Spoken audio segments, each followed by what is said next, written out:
RMC, à la une des grandes gueules.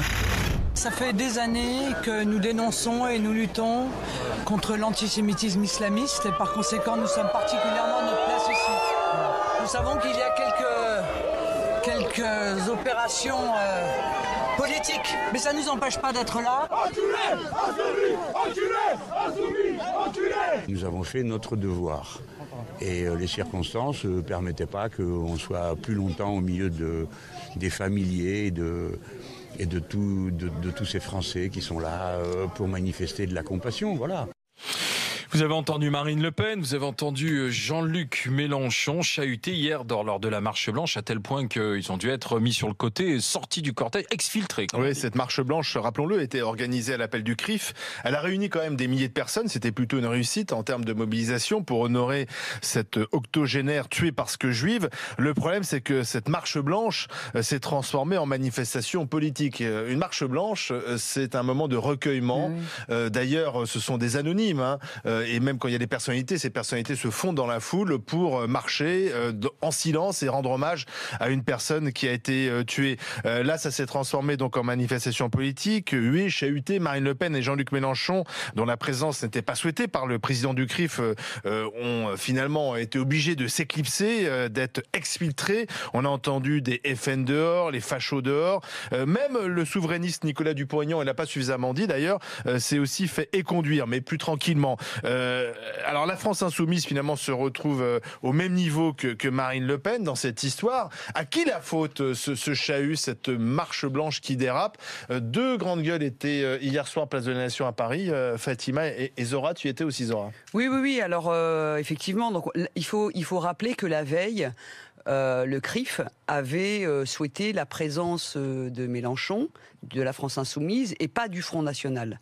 Et moi, j'avais trouvé que c'était n'importe quoi d'accepter, d'abord de se prononcer sur les partis politiques. C'était déjà la première erreur.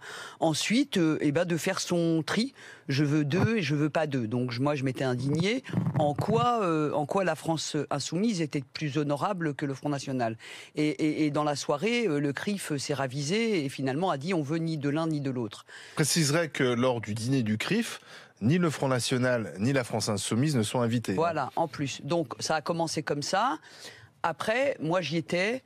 Et la présence de Jean-Luc Mélenchon et celle de Marine Le Pen et d'autres, je trouve indigne et insupportable qu'ils aient été chahutés, virés, insultés. Parce qu'ils étaient là. En même temps, ayant en quelque sorte dit qu'on ne souhaitait pas leur présence, est-ce qu'on n'a pas attisé le feu ? Mais c'est pas le CRIF qui donne le ton. Depuis quand on doit répondre à l'appel du CRIF? C'est une marche blanche qui doit réunir tous les Français qui considèrent que l'antisémitisme, ça suffit. Et je vois pas pourquoi il y a eu cette violence. Ils étaient là, ils avaient le droit d'être là, en leur âme et conscience, même si moi j'étais opposée personnellement. Après, il faut quand même aussi ne pas jouer les hypocrites. On sait pertinemment. De là à les traiter de bâtards et d'enculés. Voilà, ça c'est pas acceptable. Après. Oui, mais on l'a pas beaucoup entendu, justement. On n'a pas beaucoup entendu condamner ceux qui les ont chahutés, insultés, invectivés. Parce qu'ils étaient saints de leur écharpe tricolore, sont des élus de la République. Mais c'est pour ça qu'ils étaient là. Il n'y avait pas à les insulter, encore moins avec les mots qui ont été employés. Cela dit, apparemment, ce sont des éléments peut-être de la LDJ, la Ligue de défense juive, c'est ce qui est dit, qui est interdite d'ailleurs en France depuis 15 ans. Mais aussi, il faut quand même ne pas être hypocrite et tenir compte d'une chose, c'est que les actes antisémites sont de 33% au regard d'1% de la population.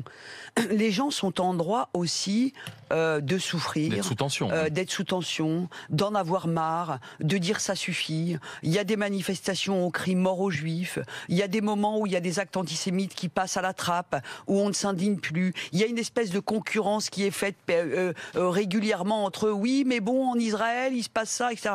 Est-ce que ça justifie l'antisémitisme qu'il y a en France? Donc on peut pas accepter, mais comprendre qu'il y a des gens qui ne supportent pas que des partis politiques qui, en leur sein, en leur sein couvrent ou en tout cas nie Alors l'antisémitisme. donc ça veut dire quoi si on fait clair, plus rapide, Marine Le Pen et Mélenchon n'auraient pas dû venir, c'est ça? Eux-mêmes, en tout cas, ils n'ont pas. Moi, j'aurais été à leur place, je ne serais pas venu au regard Fatima, de. tu étais. Est-ce que tu as vu les scènes? Alors, Oui, j'ai entendu, j'étais non loin de là, je n'ai pas compris tout de suite. Donc, ce qui est sûr, c'est qu'on ne se bat pas sur un cercueil. Voilà, c'était une marche blanche. Moi, je vais vous donner l'ambiance tout autour de moi. Autour de moi, les personnes étaient tristes. Elles étaient tristes parce que elles n'étaient pas là pour suivre l'appel du CRIF, pour suivre l'appel d'SOS Racisme ou pour suivre l'appel d'un parti quelconque. Elles étaient là pour suivre l'appel d'elles-mêmes. L'appel de leurs valeurs, l'appel de leur cœur. C'est ce qui t'a motivé. Ah oui, mais complètement. Et déjà, j'avais envie de venir, mais ce qui a fini de me convaincre, c'est le fils de Mireille Coll, ce qu'il a dit sur c'était sur RMC, sur RMC justement. Alors ce qu'il disait, j'ouvre mon cœur. J'ouvre mon cœur. Eh bien, écoutez, ça fonctionne parce qu'il a parlé de cœur à cœur. Il est même pas passé par la case oreille, compréhension. Il avait les mots justes. Il était d'une dignité incroyable. Et les personnes... Il y a eu plus de dignité chez cet homme que. Il a tout dit. Il dans était cette parfait. marche blanche à certains endroits, quoi, en fait. Lui était parfait. Et beaucoup de gens, c'est certain, parce qu'il y avait beaucoup de journalistes aussi autour de ces scènes. Mais lorsqu'on y était, ce qui dominait, c'était quand même le recueillement. Surtout qu'il y avait du monde. On dit plus de 5000 personnes. Énormément de monde. Là, les caméras sont restées autour de ces deux politiques-là, mais autour, il y avait plein d'anonymes, beaucoup de personnes qui étaient là et unies pour la mémoire de Mireille. Et on parle du CRIF. Il y avait d'autres associations. Il y avait l'association des Juifs pour la paix. Il y avait l'association des étudiants aussi. Voilà, l'Union des étudiants et qui avait fait des badges avec le visage de Mireille. Toutes ces initiatives-là méritent plus la lumière que les polémiques. Didier Giraud. Écoute, moi j'aurais envie de les renvoyer dos à dos, quoi. Le CRIF, ils sont qui pour trier qui vient et qui ne vient pas? Mais en même temps, Marine Le Pen et Mélenchon, qui savaient dans le viseur... Ils ont dit l'antisémitisme est très présent à l'extrême gauche et à l'extrême droite. Voilà qui ils sont. Ils disent c'est partis politiques. Oui, enfin moi je suis désolé. Le CRIF qui se permet de trier qui vient, qui ne vient pas, quand justement t'écoutes l'appel du fils qui dit... Eh ben moi je le redis, cette manifestation est ouverte à tout le monde. À un moment donné, tu vois, il aurait fallu qu'ils se mettent en retrait, le CRIF, et ne pas faire de politique. Après, derrière ça, Marine Le Pen et Mélenchon qui viennent, et Mélenchon avec l'écharpe, une marche blanche, c'est pas une manifestation politique. Je vois pas en quoi son écharpe lui servait dans la manifestation. Ouais, mais moi je trouve ça à peine normal. Ils incarnent aussi la République. Oui, mais du coup, ils savaient ce qu'allait se passer. Ils savaient, Mélenchon et Marine Le Pen, ils savaient très bien ce qu'allait se passer. Ils venaient faire un peu de buzz, ils venaient D'ailleurs, provoquer. Marine Le Pen au départ ne devait pas venir. Il faut être honnête. Voilà, ils venaient provoquer, ils savaient qu'ils allaient se faire foutre dehors, et après ils se victimisent. Marine Le Pen avait prévenu de ne pas venir, et c'est quand elle a entendu le président du CRIF qu'elle est venue. Donc effectivement, ils se mettent en scène. Ils ne sont pas responsables des chahuts, dans le sens où c'est quand même les chahuteurs. C'est les chahuteurs qui sont responsables, et que c'est vrai qu'une marche blanche, on ne chahute pas, donc les premiers responsables, c'est quand même ceux qui sifflent. Mais ensuite, c'est vrai qu'il y avait un petit côté provocation à venir, en plus entouré d'autres élus, donc un peu en meute, entre guillemets, alors qu'une marche blanche, encore une fois, on doit être dans la foule, on est plus discret. Regarde, je peux une donner marche un blanche, exemple. on est un citoyen, on n'est pas un élu. Je donne un exemple. Stéphane Le Foll, par exemple, je l'ai vu dans la marche blanche sur les images, il était parmi les anonymes. Personne ne le voyait, parce qu'il marchait. Mais peut-être qu'il fallait faire ça et pas arriver avec des écharpes, entouré c'est ça, c'est là où je les renvoie dos à dos. Mais c'est ce qui s'est passé. Moi, j'étais tout près des politiques. Et ben, c'est ce qui s'est passé. Ça a joué des coudes pour être sur la photo. C'était écœurant. Ah oui, ça a joué des coudes. Comment ça? Il y avait des cordons derrière la grande banderole, c'est ça, où il y avait les représentants du gouvernement. Arrivé en bas de l'immeuble, c'est de la récupération politique.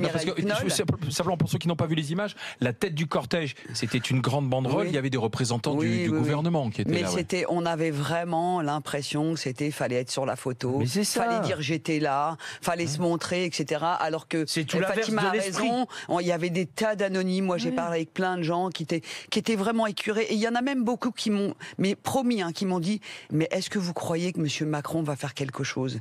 Mais vraiment, les gens étaient sincères. C'était ça suffit pour eux.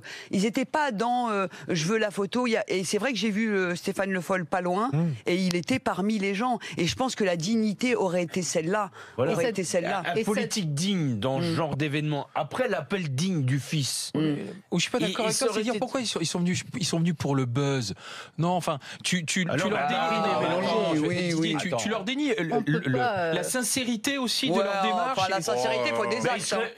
Excuse-moi. À aucun moment vous ne croyez à la sincérité. Je vais te dire. La venue dans le cortège pour dire nous devons lutter contre l'antisémitisme. Nous avons un ennemi commun, c'est l'islamisme insidieux, comme l'a dit le président de la République. Pour vous, ils sont vraiment venus pour être sur la photo et faire le buzz. Alors, je vais te dire. Parce que quand tu as été invité à ne pas venir, que tu n'avais pas prévu de venir et que tu viens, si ça c'est pas un signe que tu veux, c'est une provocation. Moi je crois que c'est une provocation.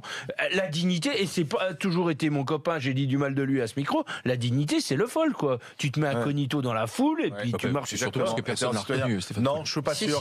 Moi je pense qu'il y a un problème avec ces hommages. Parce que ces hommages, quand ils sont récupérés politiquement, quand ils sont citoyens, quand c'est la famille, etc., c'est bouleversant. Quand il y a des responsables politiques, t'as envie quand même d'interpeller ces politiques en disant c'est bien de faire des hommages, c'est bien de s'apitoyer, c'est bien d'être dans la compassion, mais on attend de vous des solutions et des réponses. L'antisémitisme, il n'a pas frappé uniquement vendredi dernier. Il frappe dans notre pays. Et Zora a eu raison de rappeler quand même que les Juifs, c'est moins d'1% de la population française. 500 000 personnes. Et c'est 30% des actes racistes. Donc il y a quand même un problème dans ce pays. Et on attend du Premier ministre, de Gérard Collomb qui était dans la marche, etc., des réponses concrètes, pas seulement la compassion. Alors à ce moment-là, il aurait fallu que Francis Khalifa du CRIF dise je ne veux pas les Insoumis, je ne veux pas le Front National et je ne veux pas de représentants du gouvernement aussi. Je ne veux pas de présence politique. Non, mais d'abord ou alors fondu dans la foule. Non, mais à ce moment-là, il aurait dit ça. Pas d'écharpe blanc-rouge, pas d'Insoumis, pas de Front National et pas de gouvernement. Depuis quand le CRIF représente les Juifs de France? Déjà, première nouvelle, les Juifs de France. Il était co-organisateur de la marche. Mais on s'en fout, le CRIF dit ce qu'il veut, il ramène ses troupes et puis point. Le reste des Juifs sont libres, autonomes, partout en France, dans toutes les sensibilités possibles, ils font ce qu'ils veulent. C'est au-delà des Juifs. La déclaration du CRIF, ça veut dire qu'il n'y a pas de Juifs qui votent Front National, il n'y a pas de Juifs qui votent Insoumis. C'est ça que ça veut dire. Mais après là où c'est hypocrite, et je rejoins ce que dit Didier, c'est qu'effectivement l'antisémitisme il n'est pas d'aujourd'hui. Ilan Halimi, ça fait quand même quelques années. Sarah Halimi, l'acte antisémite a été reconnu il n'y a pas longtemps. C'est récurrent, sans compter toutes ces violences gratuites que les gens subissent. Et ben les actes, on les attend toujours. Alors dans un instant, suite de la discussion avec Fatima, qui était donc à la marche, tout comme Zora, Didier Giraud sera bien sûr continue d'être avec nous. 32-16, peut-être comme Zora, comme Fatima, vous y étiez hier à Paris, ou non, vous l'avez suivi sur BFM TV. Ça vous fait réagir ce qui s'est passé. À qui la faute? Alors visiblement, vous nous dites très majoritairement que c'est en fait le CRIF qui a attisé. Voilà, vous me dites le CRIF 75% sur rmc.fr, 84% sur Twitter, parce qu'on vous pose les trois choix. Le CRIF, la France Insoumise ou le Front National. À vous de continuer à agir. 32-16 rmc.fr, hashtag GGRMC pour être sur Twitter.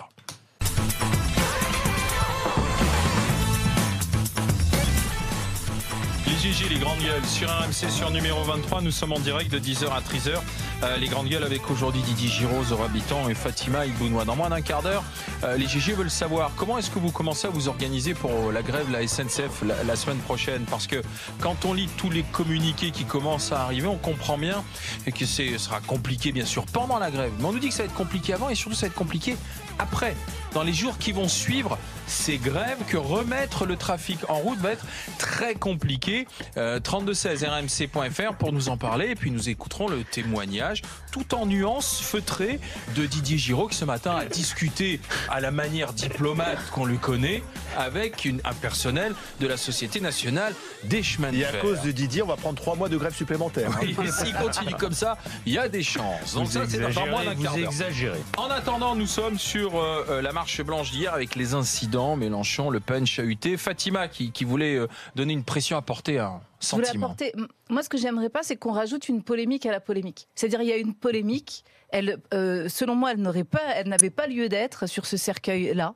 Et là, on va rajouter une polémique à la polémique en disant c'est de la faute de qui? Moi, j'aimerais pas rentrer dans ça et être vraiment dans la lignée de quelqu'un qui a tout dit aussi. C'est Delphine Orviller. On l'avait reçue ici. La femme rabbin, voilà, femme rabbin qui a dit ce n'est pas que la communauté juive qui est concernée. Ce n'est pas le problème des juifs, l'antisémitisme. L'antisémitisme, c'est la question de la communauté nationale. Et là, c'est vraiment ce que j'ai ressenti, moi, lors de cette marche, avec les personnes autour de moi. C'est le sentiment, comme dit Frantz Fanon en citant son prof de philo, lorsqu'on parle des Juifs, tendez l'oreille, on parle de vous. C'est-à-dire, au-delà de la question de cette grand-mère, quand on pense à cette grand-mère, on est effrayé, on est dégoûté par ce qui lui est arrivé, pas simplement parce qu'elle est juive, mais parce que c'est horrible. Mais parce qu'aussi c'est une personne âgée. Je pense que on a été particulièrement touché par ce crime parce que c'est une personne âgée, vulnérable, qui était d'ailleurs en plus plutôt sympathique. La façon dont sa famille parle d'elle, c'était quelqu'un de généreux qui voyait pas le mal. Et c'est vrai que c'est particulièrement dégueulasse et abject ce qui s'est passé. Alors nous sommes avec Florent. Bonjour Florent. Oui, bonjour. Bienvenue. Donc Mélenchon et Le Pen chahutés hier. À qui la faute? Au FN, aux Insoumis, au CRIF? Dites-nous, Florent. La faute, elle est à Mélenchon et à Le Pen, pas du tout au CRIF. Parce qu'imaginons un seul instant quand il y a eu la manifestation il y a 15-20 ans, quand Malik Oussekine est mort, tué par des skinheads. Le Front National serait venu à la manifestation, ça aurait fini comment? On ne se pose pas la question. Le Front National n'avait rien à faire à cette manifestation. Les pères fondateurs du Front National, c'est des anciens du gouvernement de Vichy, quand on voyait des juifs en concentration. Alors Marine Le Pen a peut-être fait un ménage, entre guillemets, pour paraître plus blanc à la télévision, mais c'est du cinéma. Marine Le Pen est une antisémite comme son père. Et Mélenchon, qui se dit pas antisémite, je veux bien le croire, mais laisse dans ses manifestations par les Insoumis, quand ils manifestent aux côtés des manifestations pour la Palestine, crier par ces Insoumis « mort aux Juifs ». Donc quand on laisse pas dans son parti politique crier mort aux Juifs, on ne peut pas manifester contre l'antisémitisme. C'est de l'hypocrisie. Alors Marine Le Pen va vous répondre, elle l'a répondu d'ailleurs hier, que depuis toujours elle lutte contre l'antisémitisme. Alors je pense qu'elle lutte particulièrement contre l'antisémitisme quand il vient de l'islam. C'est sûr que quand il venait de l'extrême droite, c'était beaucoup plus ambigu. Bah oui, donc c'est hypocrite. Elle n'a jamais quitté le Front National quand son père a dit du rafour crématoire, il a fait que la Shoah est un détail, qu'on a osé des blagues sur cruelles. Donc elle n'a jamais quitté le Front National. Donc aujourd'hui, l'antisémitisme islamo-gauchiste, ça la dérange, mais l'antisémitisme des skinheads et de son parti politique, de son père et des pères fondateurs de son parti politique ne la dérange pas. Donc elle n'avait rien à faire. Florent, c'est une antisémite, je vous rappelle qu'en janvier 2017 a été reçue en Israël aussi, Marine Le Pen. Par qui elle a été reçue en Israël? Elle est partie en Israël, elle est partie en voyage là-bas aussi. Israël n'est pas une dictature. On peut prendre l'avion et y aller quand on a envie d'y aller. Mais elle n'a pas été reçue par le gouvernement israélien. Ça veut, je comprends pas votre question parce qu'on va en Israël, alors on est antisémite. Je comprends pas. Ce que je veux dire, c'est que c'est une personnalité de premier plan qui représente un parti antisémite. Et vous dites vous-même, elle est antisémite. Je veux dire, ça aurait aussi gêné peut-être les autorités israéliennes de recevoir une personnalité de premier plan antisémite. Monsieur, vous êtes journaliste. Oui. Mais je vous ai pas parlé du gouvernement. Je vous ai dit qu'elle était allée en Israël et qu'elle n'avait pas été non plus. Ça veut dire quoi? Ça veut dire quoi? Elle est en Israël. C'est faire du buzz, monsieur. C'est faire du buzz. Elle est en Israël. Elle n'a pas été reçue par le gouvernement israélien. Elle a pris un billet d'avion. Elle est partie. Ça change quoi? Je comprends pas le rapport. Je suis désolé. Monsieur, vous la traitez d'antisémite. Elle n'a jamais été condamnée pour antisémitisme non plus. Ah mais on est dans la discussion, Florent. Vous dites qu'elle est antisémite. Mais il rappelle quand même le parti du passé. Le passé du parti, c'est une chose. C'est très longtemps. Il y a encore Marine Le Pen. Non, mais il y a encore pas très longtemps, Jean-Marie Le Pen face à Jean-Jacques Bourdin. Il était exclu du parti pour ça. D'ailleurs, il était exclu du parti pour ça. Mais non, mais parce qu'on parlait de Marine Le Pen qui est venue hier. Vous dites qu'elle était antisémite. Je veux dire, moi la question que je me posais, est-ce que Fatima, je voudrais poser une question à Fatima et à Zora. Merci Florent d'avoir été dans la discussion. Non. Tu veux parler à Florent? Oui. D'accord. Alors vas-y, pose une question à Florent. Florent, j'aimerais savoir, qu'est-ce que vous répondez aux électeurs du Front National et de France Insoumise qui se sentent insultés lorsqu'on dit qu'ils sont antisémites, alors que il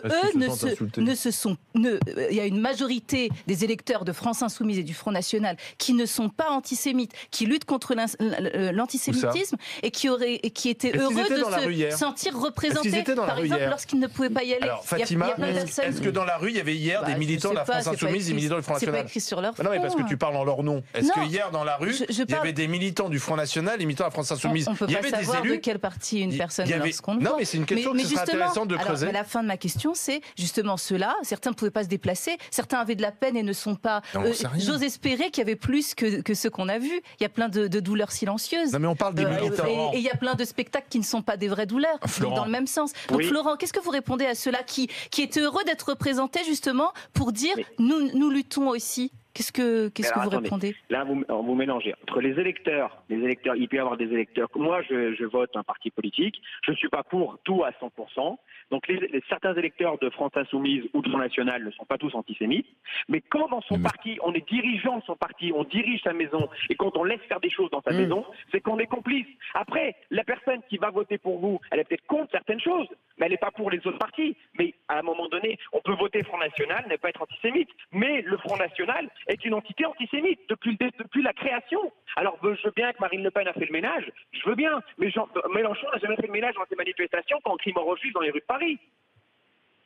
Alors, tous les électeurs de Mélenchon ne sont pas antisémites, mais Mélenchon ne fait pas le ménage des gens qui crient mort aux Juifs.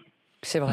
Florent, merci d'avoir été avec nous. Bonne journée, à bientôt pour d'autres discussions. Justement, nous sommes avec Éric Coquerel. Bonjour, monsieur Coquerel. Bonjour. Député La France Insoumise de Seine-Saint-Denis. Vous avez su précisément qui vous avait insulté violemment hier dans le cortège ou pas? Oh bah oui, puisqu'il l'assume sur les réseaux sociaux. C'est la LDJ. Qui est une ligue, je vous rappelle, qui est interdite. Est interdite en Israël et aux États-Unis. Donc, du fait de sa violence, et qui est un groupe que, pour ma part, je considère comme un groupe d'extrême droite fascisant, qui a des méthodes de ce type, et qui d'ailleurs, comme les gens qui s'assemblent se ressemblent, s'est vanté d'un autre côté d'avoir essayé de réintroduire Marine Le Pen dans la manifestation. Donc, j'allais dire que tout est dit.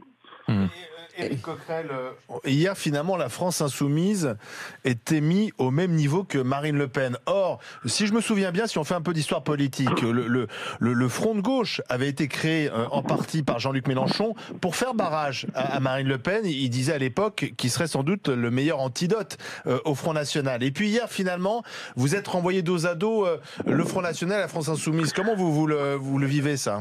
Il y a deux choses. D'abord, au-delà de d'autres sorts et d'autres situations, je dirais que ce qui me perturbe, ce qui me préoccupe, c'est d'abord qu'une petite centaine de personnes puissent faire la loi dans une marche, alors qu'il y a des milliers de personnes qui défilent et qui, eux, évidemment, n'avaient pas du tout demandé qu'on soit exclus. Deuxièmement, c'est que dans un moment comme nous vivons, et d'ailleurs ça s'est illustré lors des hommages au colonel Beltrame, notamment de la part du Premier ministre ou du discours de Jean-Luc Mélenchon à l'Assemblée, ce qui importe, c'est l'unité du peuple.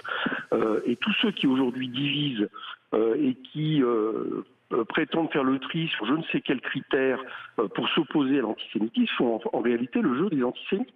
Donc c'est extrêmement grave que pour la première fois hier, une force politique qui a toujours été contre l'antisémitisme, le racisme, puisse être alors pourquoi le CRIF vous exclut?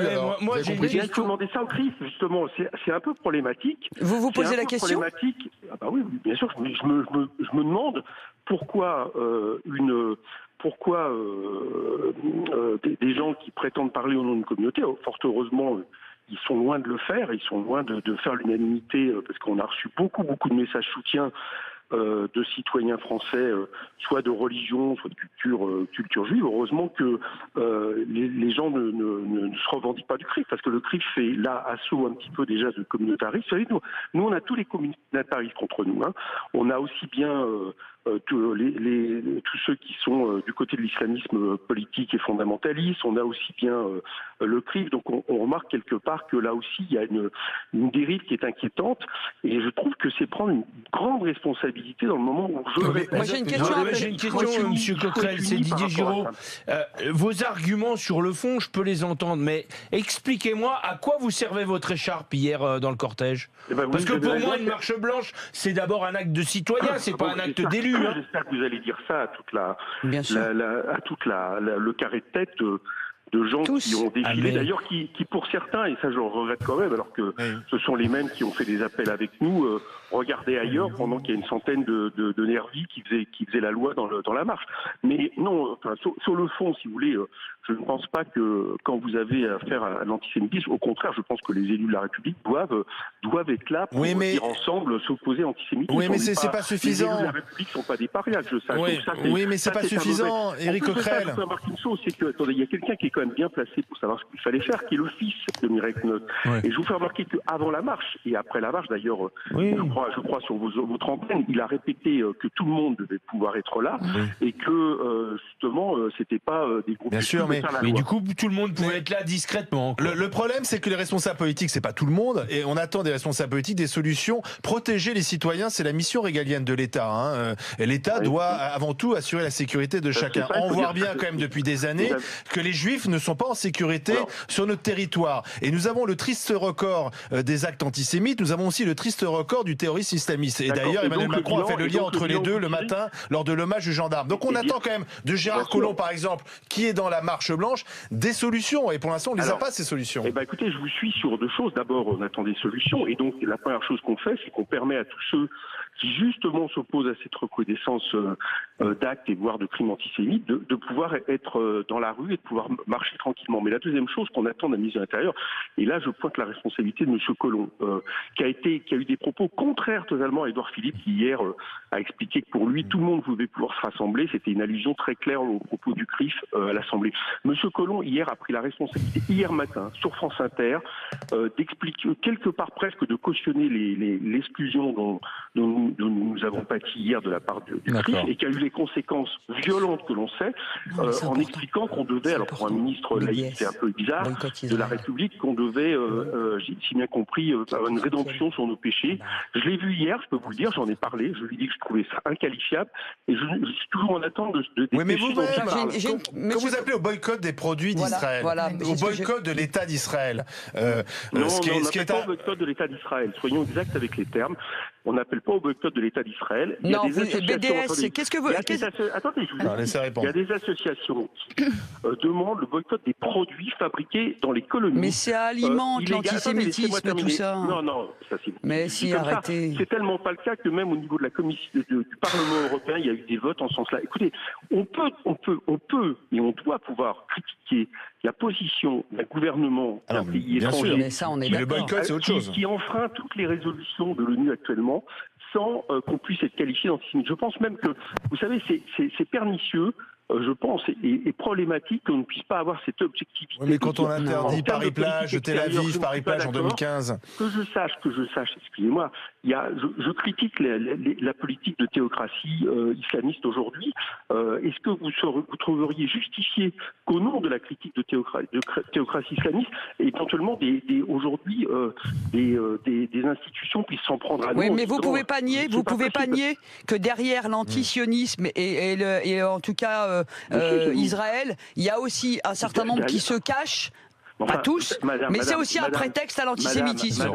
Madame, la critique que nous portons aujourd'hui sur le gouvernement, la politique du gouvernement Netanyahou, ce sont les positions officielles de la France, de demande que les résolutions de l'ONU adoptées, c'est-à-dire de deux États qui puissent vivre de manière sécurisée avec Jérusalem pour capitale partagée, c'est les résolutions de l'ONU, c'est ce que nous demandons. Alors si ça c'est de l'antisémitisme, eh bien dans ces cas-là, considérer que la politique étrangère française c'est parce qu'elle alors ne dites pas ça. Non, mais quand vous critiquez Éric Coquerel, simplement lorsque il y avait Tel Aviv sur scène organisé par Anne Hidalgo, c'était en 2015 sur Paris-Plage, et que vous montez au créneau contre ça. Bien sûr. Écoutez, donc on alimente. Je suis désolé, mais on alimente. Attention. Excusez-moi, mais au moment même où la politique, encore une fois, j'insiste, la politique du gouvernement Netanyahou, je ne mets pas tous les Israéliens. Oui, c'est un pays démocratique, c'est le seul de la région, donc il y a plein de gens qui détestent la politique de Netanyahou en Israël. Ils ne sont pas démocratiques avec les Palestiniens qui sont au fur et à mesure expulsés de Jérusalem et qui sont réduits à être dans des... Au Yémen aussi, il se passe des choses incroyables, ça vous intéresse? Eh bien, figurez-vous, nous l'avons dénoncé. Nous avons été les premiers à le dénoncer. Nous avons dénoncé l'Arabie Saoudite. Mais il n'y a pas de manif. C'est vrai. Qui ont des armes. Nous faisons très fermement, justement, réviser un petit peu vos fiches. Nous dénonçons à chaque fois l'Assemblée de manière très ferme. Nous demandons qu'il n'y ait plus de rapport économique et sportif avec le Qatar. Qatar. Nous dénonçons l'Arabie Saoudite sur Très bien. Nous dénonçons le fait que la France ait donné des armes à l'Arabie Saoudite pour pouvoir massacrer les gens au Yémen. Merci M. Coquerel, député La France Insoumise de Seine-Saint-Denis. Merci d'avoir répondu aux grandes gueules. Le chahut hier lors de la marche blanche, vous pensez que c'est le CRIF qui a mis de l'huile sur le feu. C'est ce que vous me dites sur Twitter très largement et sur rmc.fr. Dans un instant, la SNCF, attention, grève à venir la semaine prochaine, il faut s'organiser. Est-ce que c'est votre cas ou pas? Est-ce que vous avez réussi à trouver des interlocuteurs? Parce que ce sera le BINS avant, le BINS pendant et le BINS après. 32-16 pour en parler avec les GG.